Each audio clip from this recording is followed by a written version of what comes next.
A Chinese journalist fired for broadcasting a program marking the 6th anniversary of the Tiananmen Square Massacre has been given refugee status in Italy.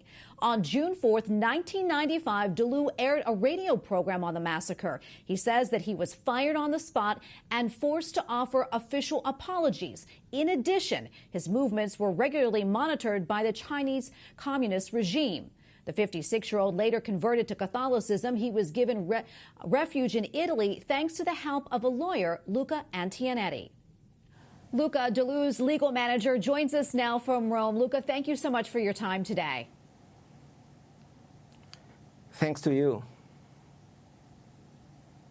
Luca, I know Dalù says that he wants to speak publicly about the Chinese communist regime's efforts to intimidate the media. What is he alleging? The story and the living legend of Dalù is very interesting because really Dalù, he was the first man who made public the Tiananmen Square Massacre. He did this in his radio broadcast in 4th June 1995, the 6th anniversary of the massacre. That was his last broadcast because he was fired on the spot and the broadcast was cancelled in the program. So this is a unique story. Dalù is a living legend because he survived to the persecution of the CCP, Communist Chinese Party, for 25 years and today is safe and sound in Italy. Luca, why did you decide to help him? Yes, I decided to offer him not only legal assistance, but more human hospitality, because Dalù became a man of family. You should know that Dalù is now Catholic too, so this is a very strong story in that moment, and we have to decide on which part, in which side of the history we have to stay, and we decided to stay with the weaks, so like Dalù and all the brothers and sisters persecuted in China.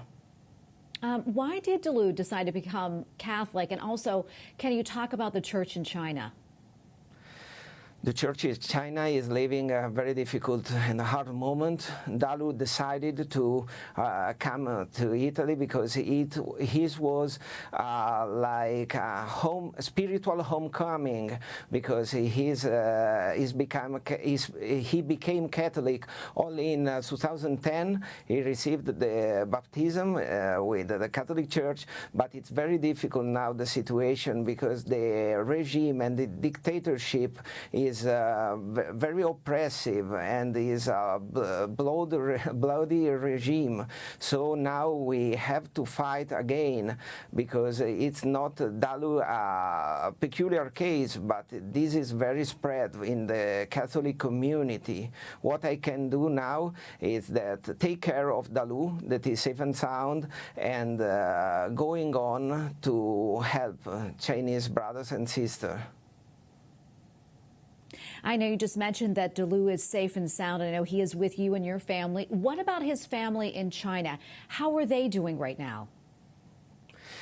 This is a very difficult moment for them, because our case is monitored by Amnesty International London, the General Secretariat in London. So for us it's a very hard moment, and also we are very scared for our own lives, because we know that the Communist Chinese Party is not so happy to have people like Dalù, that is a living legend, that is safe, and in the same time they don't like the story of faith, hope, courage, dignity, that Dalù is the protagonist of this story, and is writing also a book for telling the persecution of this terrible regime.